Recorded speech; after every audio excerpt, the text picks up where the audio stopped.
Welcome, everyone, to another episode of Awaken Inner Wisdom. I'm so happy that you're here, and we've got a whole lineup of questions. But as always, please ask your question in the comments, and I'll always take priority over the listeners who are live. There's a lot of great questions coming up, and as you all know, it's related to relationships. We want to transform our relationships to love, romantic love, to love in general, and to life. So it can be anything to do with relationships that you have at work, relationships you have in your family, certainly the romantic ones. Those ones always get so juicy. And I always love when you're here interacting with me live. Now, if you're watching on replay, you can still do the same thing. You can put your question in the comments, or you can submit it at bethbell.me/question. So I'm always looking forward to seeing what's on all of your minds. And I do have a question for all of you that are listening live. So I'll ask it at the very end, but it's an important one. And I hope I can remember to ask it because I want to get your feedback on something. And so anyone who's watching live, please stay till the end. And let's jump right in to question number 1. It's a little bit sad, but it's where we are. It's Father's Day today. So if you're a father out there, happy Father's Day. It's a beautiful, beautiful day for many people, but for some, it creates a little bit of a challenge. So question number 1. I lost my dad a few months ago. This Father's Day is tough for me. Any thoughts on how to get through it without crying all day? First of all, a few months ago is not that long ago, and perhaps crying all day is what you're called to do.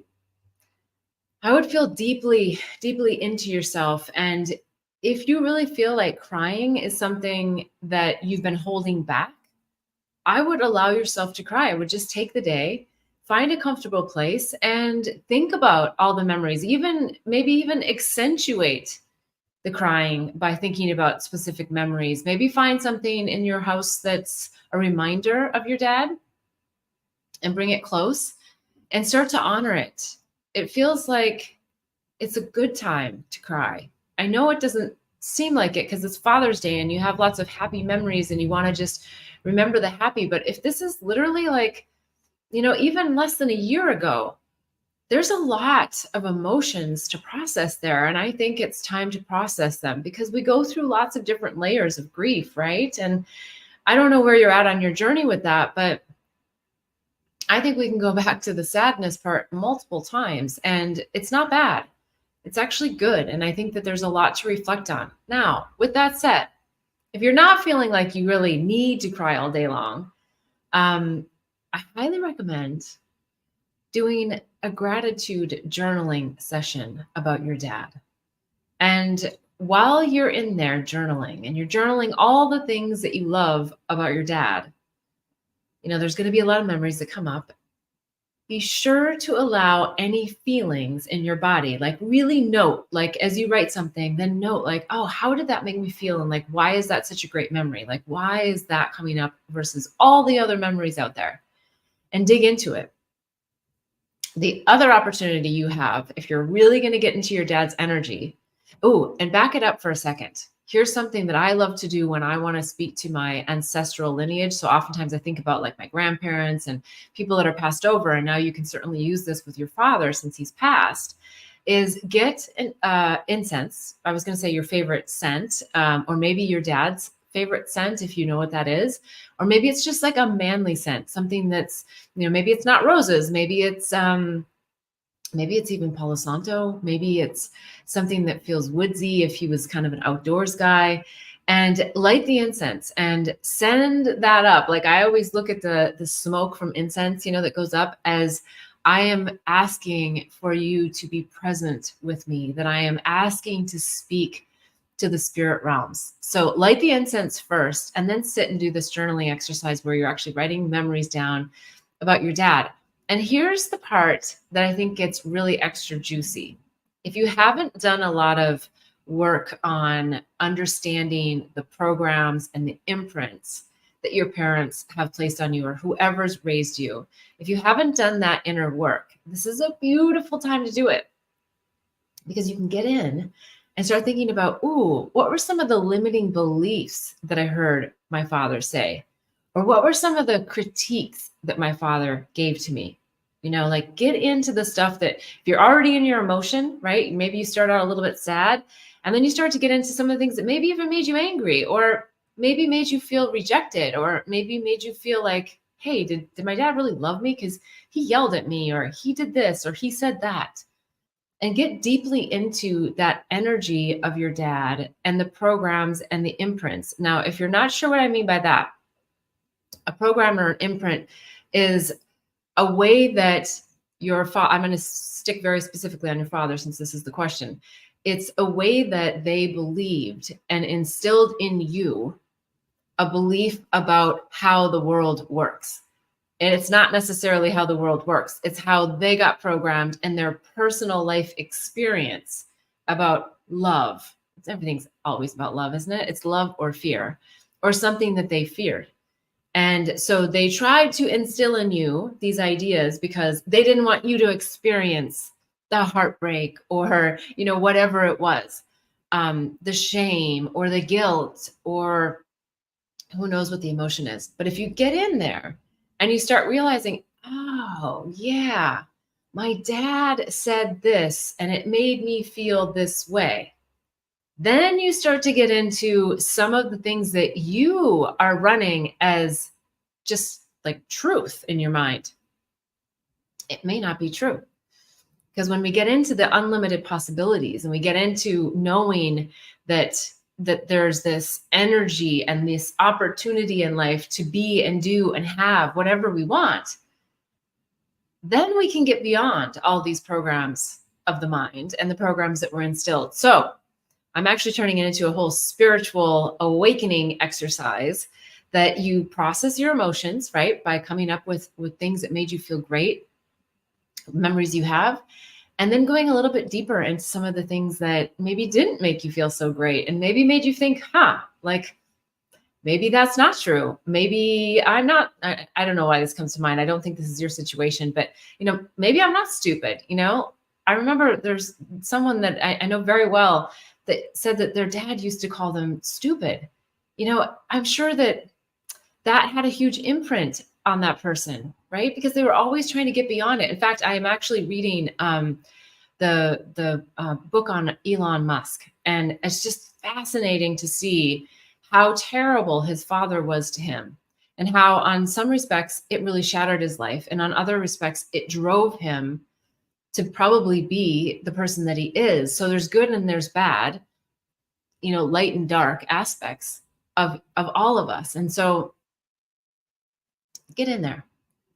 Figure out, like, what was it that your dad was here to show you? And then thirdly, speak to your dad, because he's there. He is in another realm with you. He has actually not left you, and he's probably supporting you in ways that you don't even know. So start asking him questions. You're journaling and just like, hey, dad, what about? And then just sit. Now, there's a difference when you're trying to like think about it in your mind and you're like, oh, like, what is he saying? Like, no, don't do that.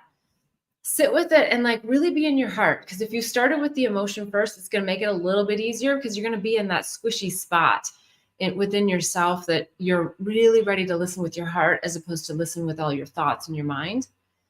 And just start asking him questions and see what happens. And if you really want a sign, ask him for a sign. Ask for a very specific sign. Hey, dad, I want to see, if you're really here with me, I want to see a feather on the ground, or show me any sign, right? Sometimes if we get too specific, it makes it a little bit more difficult. And then we want to judge whether we saw it or not. But ask for a sign, something. Maybe it's a scent that you'll get, and really just know that he's with you. He is with you. So please process it, and please use it as a great opportunity to awaken to deeper levels within yourself and the programs and the limiting beliefs and all the positive beliefs that he also instilled in you. So, all right. Thank you so much for that question. I know it's very vulnerable and it sounds very raw. And I think we can use this exercise even if it's someone that we've lost, years ago, because if we haven't really processed it, there's always an opportunity to go deeper and to get into that heartbreak and bust it open and leverage it for our awakening journey. All right, let's go on to question number 2. I'm working through the fear of giving up the illusion of a separate self and how that having remnants. Sorry, let me start over. I better put my glasses on. I know. I'm working through the fear of giving up the illusion of a separate self and how that works. It seems that life is lived from a knowing and not the mind. And having moments where I understand that my will and thy will are not separate, that Danny is an illusion, and that there has only ever been one will, but still having a veil that brings me back into Danny. Any suggestions on the best way to dissolve or come into the right relationship with these fears would be awesome. First of all, thank you for the deep question. I love these kinds of juicy things because this is really the meaning of life. This is like really knowing yourself, really knowing who you are. And it can be very difficult because as we start to transcend and ascend through all of these limiting beliefs and all of these ideations about what society tells us and what our environment is telling us, we're always, not always, but we are reprogramming ourselves if we're on the ascension journey, if we're awakening to our inner wisdom. Now, we came here to have a human experience, and I think this is the rub that you're feeling.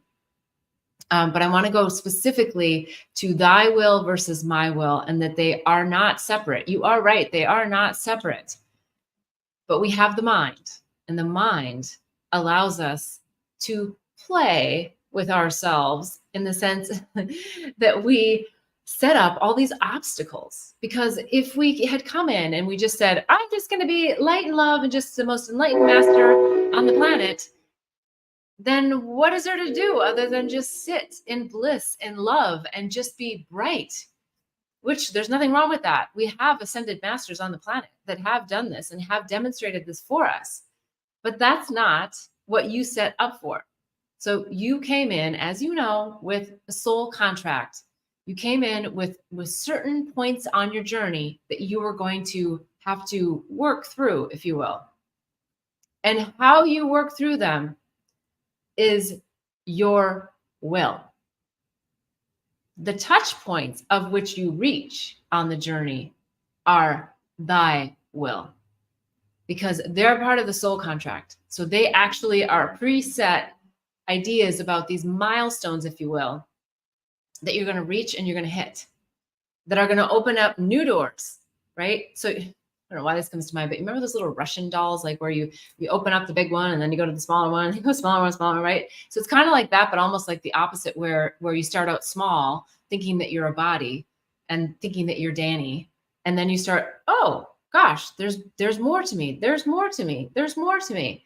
Wow, I am part of everything. And so those junctures of taking off a whole nother level of yourself are really thy will moments. And when we're really in this energy, we know that time doesn't exist. It's only in the mind that we think that we are on this timeline. So I'm not suggesting that when I say milestones, that there is a specific time that you've set forth that you're going to reach it, because the beauty is that your will, when you say my will, is the navigation of how you're going to get to each one of those points. And that's the fun. But a lot of times we don't make it fun because it hurts, it stinks, it sucks. But if stuff doesn't hurt, stink, or suck, then we don't pay attention. And so we intentionally create these situations where we're sometimes having to fall to our knees, right? Like really put ourselves like in the depth of despair so that we pay attention. And that's the way that we start changing behaviors, unless we give up and we just don't change the behavior. Well, if we do that, I know this isn't your situation, but if you do that and you totally give up and you're just like, to hell with it, I'm not doing this anymore. And let's just say it's alcohol. And you're just like, I'm just going to be an alcoholic and I'm just going to drink myself to death. And I'm just going to leave it at that. You can do that. That is still your will. What happens is when you pass, and you recycle yourself and you come back, you start over with where you left off in that previous life. So you have to do all of the lessons no matter which lifetime you're in.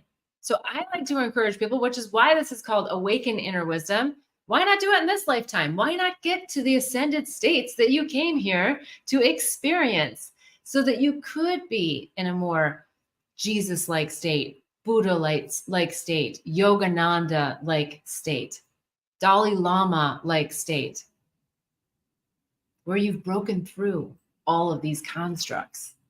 It's a tough job. I get it. We're all on the journey. Some don't know they're on the journey. Some know they're on the journey and they're struggling. Others are on the journey and they've broken through to that place where they're just like, yes, I'm here. I still have more to learn, but I'm here and I'm happy, and bring it on. Show me what I came to learn. Show me what I came to embody. Because I think the struggle is also in between that intellectual understanding of things versus the embodiment of concepts, the embodiment of enlightenment. That is ultimately thy will, is to know oneself in the highest, most expanded state of consciousness, which brings us all to oneness. And while we may not experience that in this lifetime, I don't want to put anything out there. I mean, anything's possible. But this has been circulating for ever and ever and ever, right? This experience, this human experience of being here in a body and knowing oneself and awakening to oneself, and then to a certain level and coming back and coming back and coming back. And oftentimes it takes lifetimes. So we see someone, we go, how did they just get enlightened?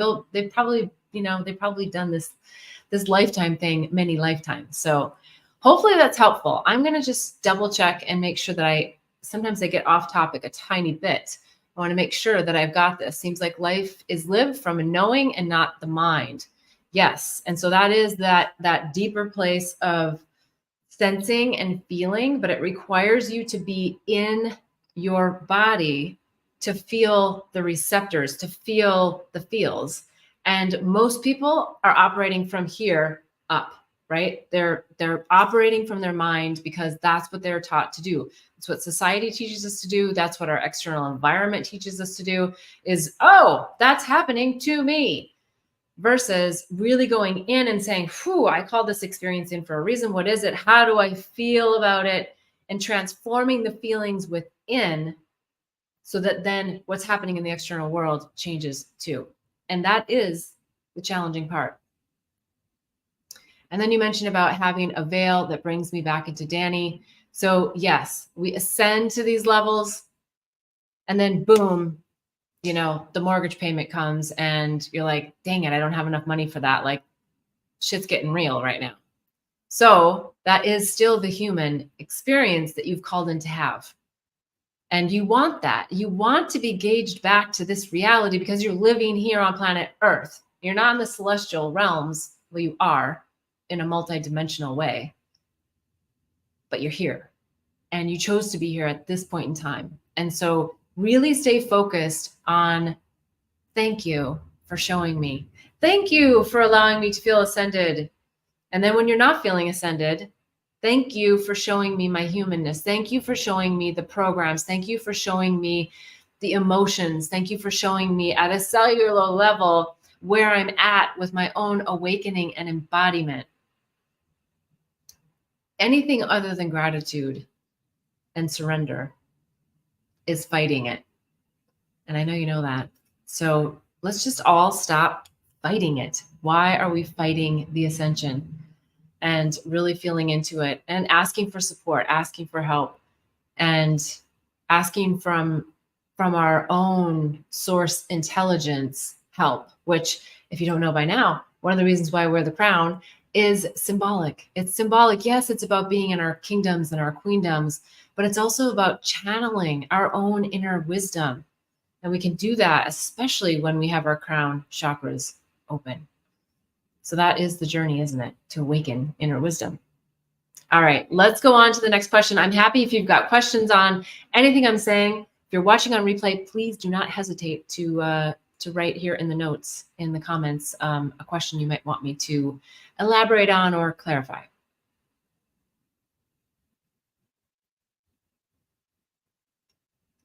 Okay, next question. How do we shift sibling relationships that have outgrown the growing up storyline to being a chosen family relationship? Yeah, so this one's an interesting one, isn't it? I mean, I think our growing up years is so important to our journey to really understand, like, what is it that we learned about how to be in relationship with other people, because we get a lot of that from our parents, of course, but also our siblings. Our siblings teach us a lot of things. Some of them are not so good and some of them are great, right? Maybe you have a sister that you're like, wow, like we are just best friends. And that gave you a foundation of trust and relationship. And maybe that helps you to have other really good female friends. Maybe it's the opposite. Or maybe you have a great relationship with your brother, and that's allowed you to see how you can have also good relationships in your own relationships with men in general, because you don't have a fear of that masculine energy, or the opposite, where something really bad has happened and you have a fear of the masculine energy that you're not even sure that you know about. Okay, so the question was very specifically about the growing up storyline, right? So those are all the storylines to being a chosen family relationship. We've all come in with soul contracts with others in our life. And so you chose that brother, you chose that sister. As crazy as you think they may be, I know, like, why would I choose that? That's always the question, isn't it? Why would I choose that? And you would choose it because you want to learn a deep, deep lesson from it. And I know that you know this. The triggers, the things that you go, wow, that just, like really went through the heart. Those things are the juicy bits. And you have to get into your own trigger and stop focusing on them.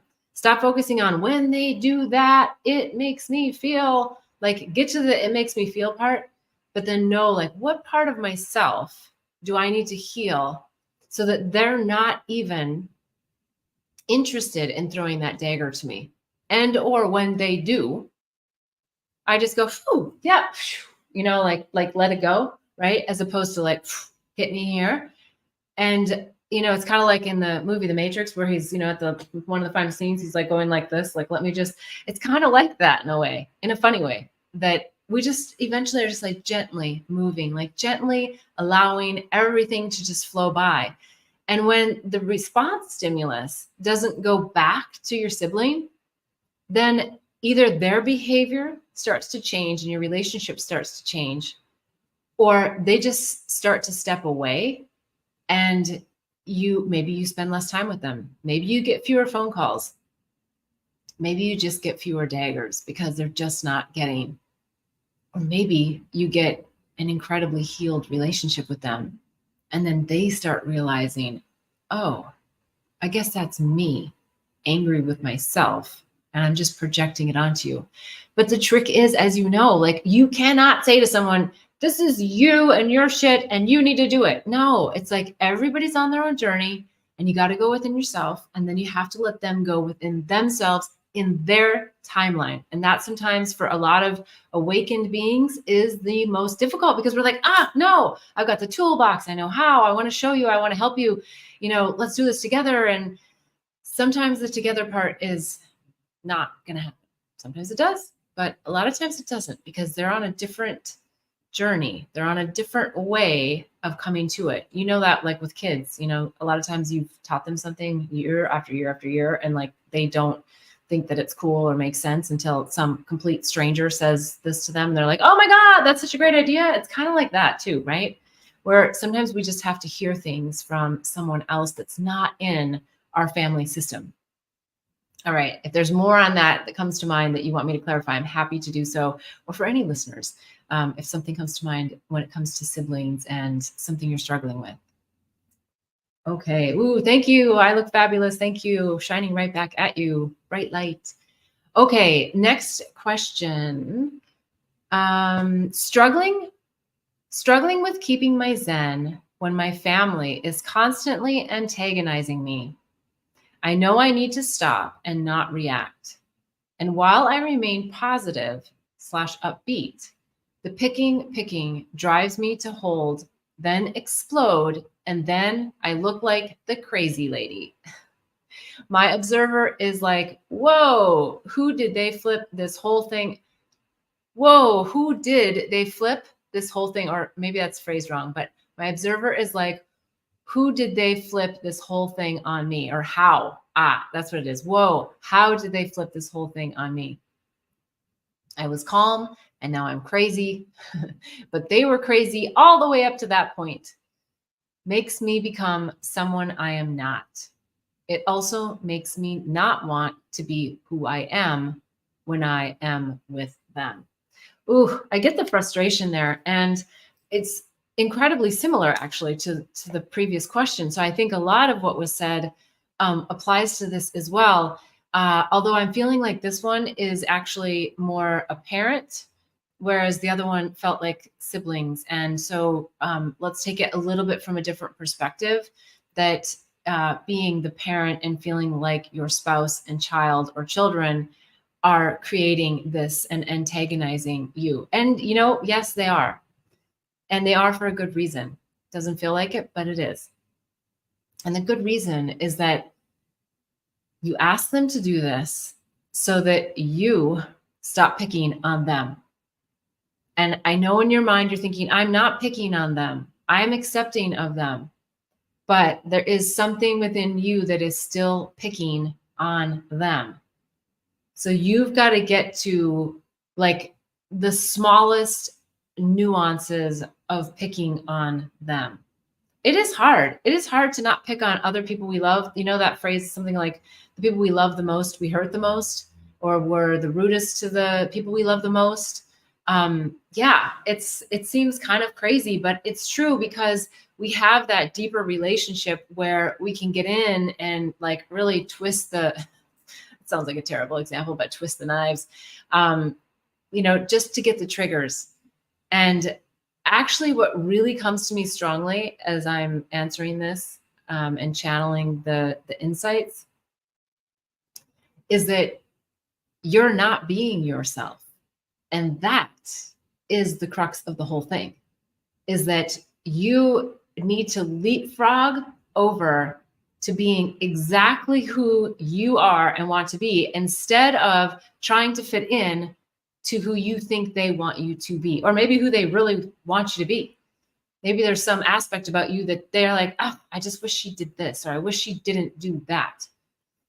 And you've got to get in there and just be who you really are. And until you do, yeah, they're going to pick, and you're going to pick, because you're not admiring each other for the beauty of who each of you are individually in the relationship, and honoring that. So it's always going to come back to you.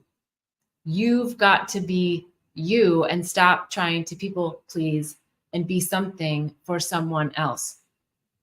Whether it's within your own family, whether it's within a job, a work family, whether it's in a committee, maybe you're like, I don't know, on a HOA committee, and you feel like, well, I should probably do this because it seems like the best thing to do for, no, like if something's really rubbing you, then say, or if you're feeling a certain way, don't stop yourself from expressing your perspective from where you're coming from. Like, oh, I'm too spiritual, so I don't want to say that because that might sound too woo-woo. I'm just making something up now. But that's where you want to go. No, if you're woo-woo or you feel like you're in an ascended state, then bring that and be unattached to how they respond, right? So let's say you bring up an idea that you think is a little bit more enlightened, and they totally shoot you down or make you feel silly for your response. That's where you just go, and I'm not silly. Like, I know what I'm talking about, and I offered it. And sometimes, when we offer stuff, it sinks in for people later. Like maybe they come around to the next meeting and they go, oh yeah, I really thought about that. And sometimes it's the group think, like Nobody else is on that same page as you, but stick strong on your page. Stay on your page. Stay in your lane. And don't worry about the other drunk drivers on the road. You're in your lane and you're focused forward and you have awareness of the drunk drivers on the road. I'm using just this as an analogy because it's what comes to me. But you're not going to focus on the drunk drivers, because if you focus on the drunk drivers, then you end up in an accident with a drunk driver because your attention goes there, right? So watch where your attention flows and keep it on that straight lane and in an awareness level that you know, hey, yeah, I'm going from my true north. This is my truth. And maybe my truth changes or ebbs and flows a little bit based on things that I learn or new concepts that I get or old concepts that I let go of. But you got to know who you are. And then all of that picking of your family members is going to stop. Or it's just going to go somewhere else. It's just, not going to trouble you. All right. I love those juicy ones. I know family's tough because you can't leave the house unless you're going to get divorced or go on a really long extended vacation. And maybe that's what you do. Because a lot of times we need to change our environment, physically need to change our environment to create new habits, right? And if you have to do that, then do that. Then go away for a month, go away for a week, go away for a long weekend, come up with some new habits that you're going to instill for yourself and then stick to those. That's also really a helpful way, because I know not everybody can just take off for a month, but even if it's a weekend, even if it's just a day, I mean, more days is better just because you can start to really incorporate a new habit. But you can do it just by staying at home and doing your journaling in the morning and being really intentional about how you want to feel about your day. Okay, let's get on to the next question.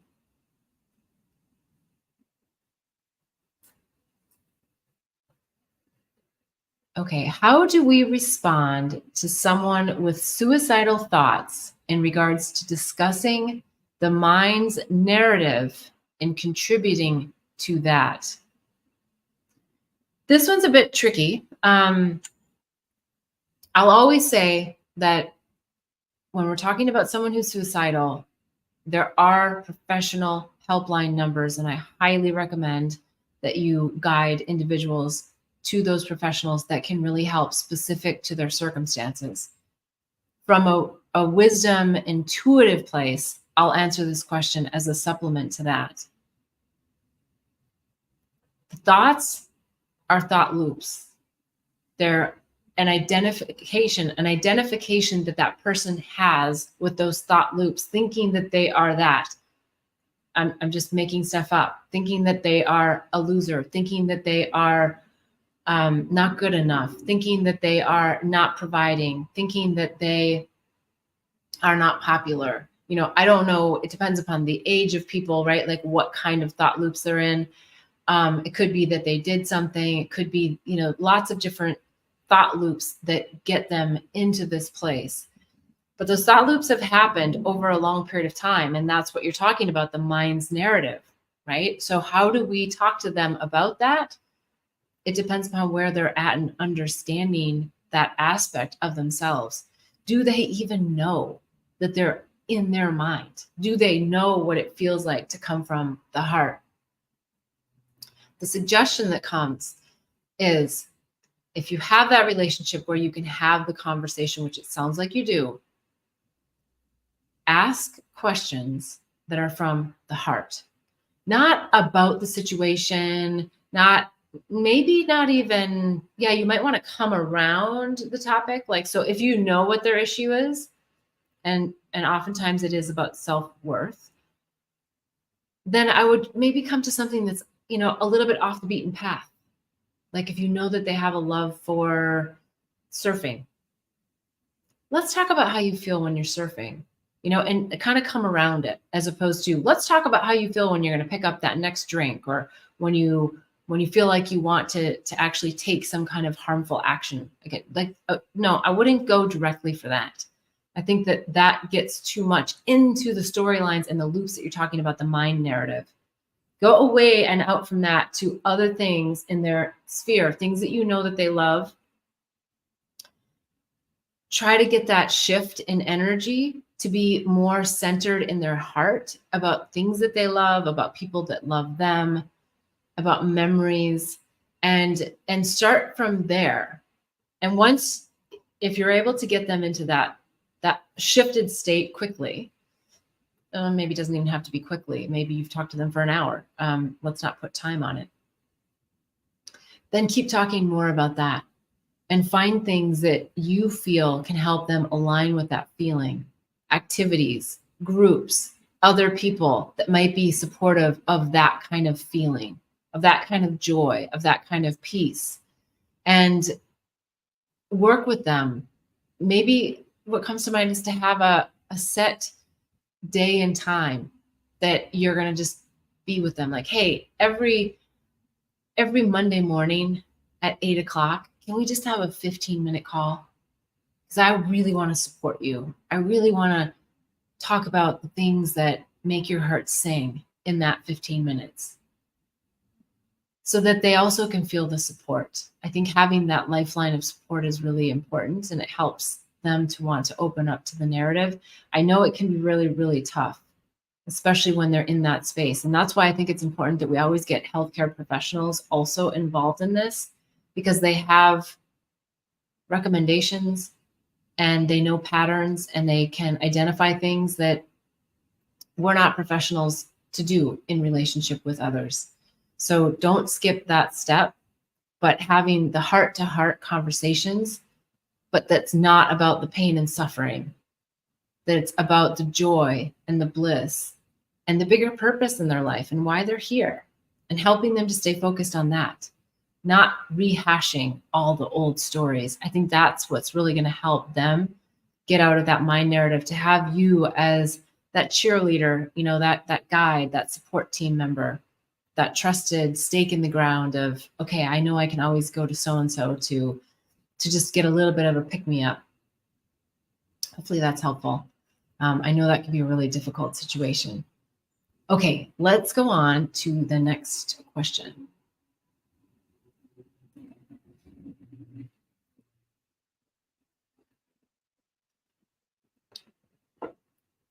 I want to text an old boyfriend Happy Father's Day, but I'm also trying to not reach out to him.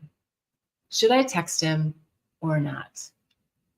Okay, well, I know something here, that this is actually a really loaded question, because it's not about Father's Day. It's that you want to reach out to them. It's that you want to have that connection. So let's go deeper into, why do you want to have that connection, and is that healthy or not for you? Now, again, I have to do it kind of broadly because I don't think you're here with me live online. And if you are, please always put extra comments in if there's something that you want to have clarified. But you are still wanting to keep that lifeline. Now, that doesn't have to be bad. It's how much mental anguish are you going through to keep the lifeline? Is there a healthy aspect of this person in your life? If there is, then yes, absolutely. Just send them Happy Father's Day. But note to yourself, if you're sending Happy Father's Day because you want something back, you want them just, just not from a place of judgment, just simply from a place of, what's in this for me to feel like I want to do this? Because you're saying to me you want to text them, and yet you're trying not to text them. So let's get clear. Is the person in, or is the person out of your life? And is there something you still need to say to this person? Is there a conversation that you need to have with this person so that you can have a little bit more peace within yourself about this person? That whole phrase, conscious uncoupling. It feels like there's still resonance and remnants of the love that you have for them. Could be the obsession you have for them. I don't know. It depends upon where you're at with your relationship with them. But there's still something in there for you. Like, there's still something that, you may or may not want to re-entangle. If it's someone who's not healthy for you, absolutely do not text them. Do not. That's where you really have to track, like, in my mind, what is it that I want out of texting someone who I'm saying I probably shouldn't be texting? And when you get to that, I think that's going to give you some really juicy tidbits as to what's the hook. What am I still hooked onto with this person? Or are they still hooked on to me? Energetically, they could still be hooked onto you, and you might actually be totally done with the relationship, but you're still feeling their pull. And it may simply be that you're just looking for connection, and you had that connection with that person, and you're still wanting to feel the feelings of that connection. And that doesn't have to be bad. It's just dig deeper into the why behind this dichotomy of I shouldn't, but I want to. That's where it's getting me a little bit like, yeah, I think there might be, well, there's definitely something more there, but there might be a reason for you to not text them. If it feels healthy, go for it. If it doesn't, don't. Okay, let's get into the next question. I'm a Course in Miracles student, and I find myself not wanting to go out and be social. I study most of the time and don't find a lot of other people I want to hang out with. Is this normal? Yeah, I always don't like that word normal, because I don't think anything's normal. It's like, what's normal? Like, your normal is different than my normal. And so why do we have to try to normalize things? But I will say that many years ago, I think it was 2005, I was first introduced to A Course in Miracles. And if you've read in my book, Angels, Herpes, and Psychedelics, you'll have seen or heard or read about how I encountered and learned about A Course in Miracles, and met Axel, who was, I call him my spiritual healer, because I felt like that's what he was for me. And how he would always be leading A Course in Miracles groups. And I got deeply immersed in the book, but I had zero desire to go to any Course in Miracles group. For me personally, I think for me at the time, I just was having such an in-depth experience with it that I didn't really, it sounds bad maybe, but I didn't care about other people's perspectives with A Course in Miracles. I didn't want to have the conversations, because I just wanted to deeply be within myself. But I also think I might have had a little bit of a judgment around some of those other people who I never actually met. And I had the blessing of having Axel sort of at my fingertips, from the standpoint that I could ask questions and I could have those one-on-one conversations with him. So because he was coming from a higher, and I don't mean this exactly in these words, but a higher level perspective, because he was a teacher and someone who had been studying the Course for many, many years, I knew I could have like just a real high vibe conversation. And I think I had a little bit of a judgment about other people and like where they were at on their journey. And, like, yeah, that was just kind of my hooks. So there might be some of that for you as well. And I think it's important to feel into your own journey and what's the best way that you learn. And if it is being home as a hermit doing it, then do it. However, if you're a social person and you're finding yourself being a bit of a hermit, maybe just dig a little deeper into that, because I feel like there's an element of you that does want to be more social, and yet you're using this potentially as an excuse. So you're going to have to feel into that as to, like, is this just an excuse for me? Because the most important aspect is application.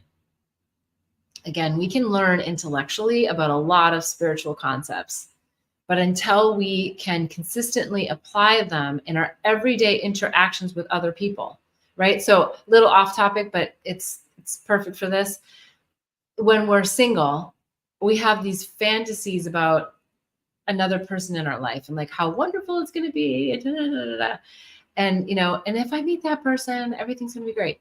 And then you meet that person and then you're like deep diving into the work, right? Because you have to actually apply all the ideas that you think that you have so learned about relationships. And then it's like, ooh, yeah, maybe there's a little something there that I still need to work on.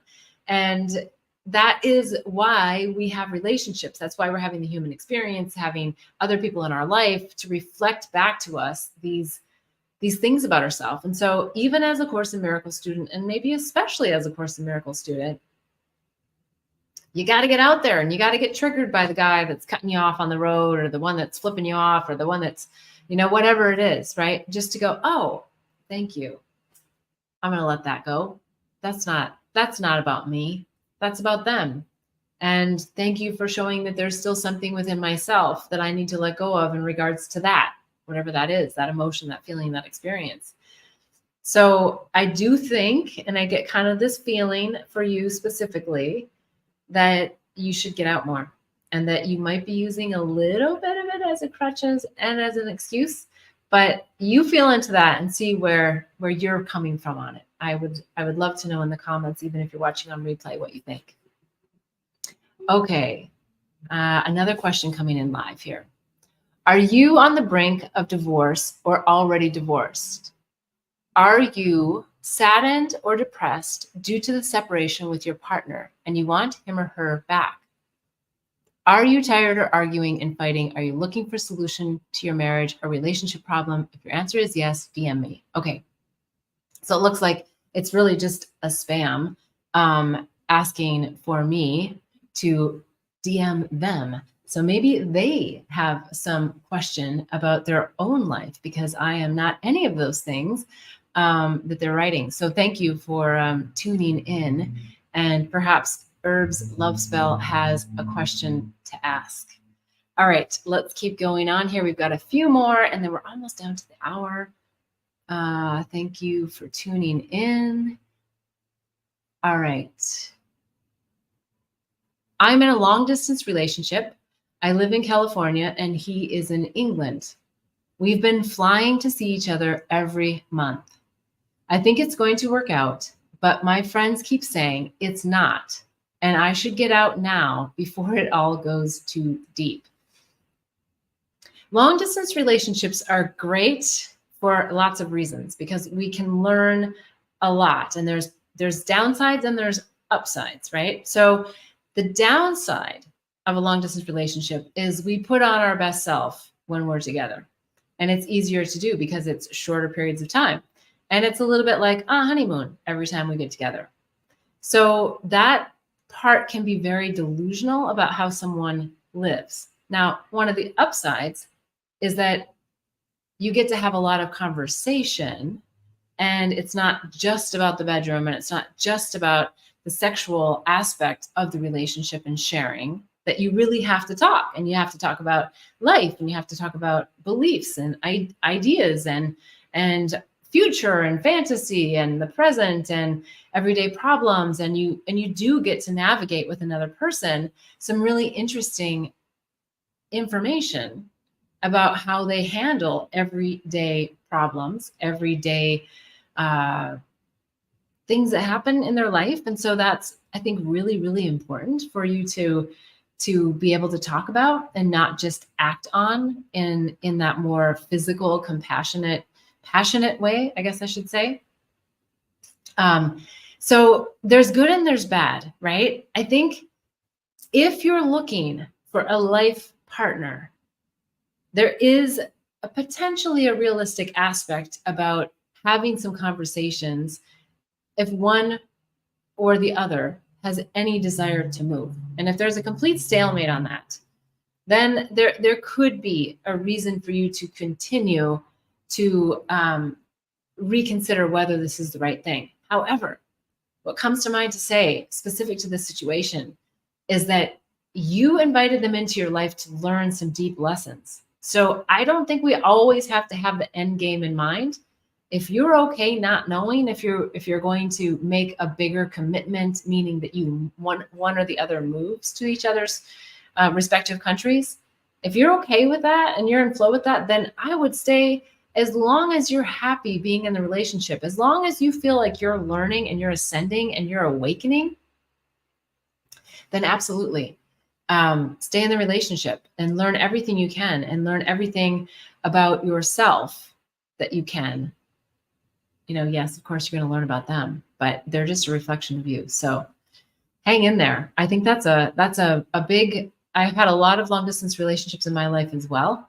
And they've been very fruitful in so many ways. And I've learned so much about how we fantasize even about ourselves and how we think we live our life until someone's actually in our space 24/7, or at least from a living perspective. It's a very different environment. We know that even if you're not long distance and you end up moving in with a boyfriend, girlfriend, you end up getting married and you move in together, things change, because then you're really having to change how you navigate, in your space, and how you share, and how you allow their emotions to penetrate you on an ongoing basis. It's easy when you get on a plane and leave and go home.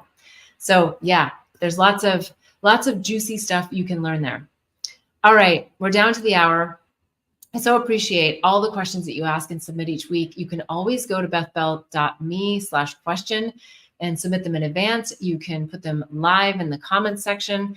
I always love to receive them. You can go to bethbell.me and do the state of the heart assessment, because the heart is really where the juice is. It gets us back to love. It gets us to understand the fears that we have, and we want to be in life with a whole heart. So go to bethbell.me, do the state of the heart assessment. You're going to find that the answers are very specific to how you respond to the questions in the assessment. There's also the Awakening and Healing Handbook, which is just jam-packed with lots of juicy nuggets, lots of tips, tools, techniques, modalities, and recommendations. Now, if you're someone who is looking to take your spiritual ascension journey to another level, and you're open to spiritual medicines, there's also the psychedelic resource guide. You, or maybe someone you love, is interested in exploring or knowing a little bit more about some of the options that are available, I highly recommend the guide. There's always the Herpes Handbook. Now, this one, I know everybody, herpes, but it's a great guide. It's a great guide for so many reasons. And even if you do not have herpes, you may know someone that does. And it's helping people to get over the viruses of the mind. So it goes beyond just herpes. So you should check that out on bethbell.me as well. And every week I'm here on Sundays at 11:11 Pacific time. Now, I mentioned at the very beginning that any of you watching me live or even on replay, I would love to know your thoughts on, is 11:11 Pacific time the best time? Or should I change it to 11:11 Eastern time, which means the California folks have to get up a little bit earlier. So I would love to know, what is the best time for you to come on live? And I guess if it's not Sunday, I'm open to hearing, what other day would be best for you as well. Anyway, I love that you're here with me. Thank you so much for watching. Thank you for watching on replay or live. And I look forward to having you again next week at 11:11 Pacific time, at least for now. All right. Until then, wishing you much bliss and love on the journey. Namaste.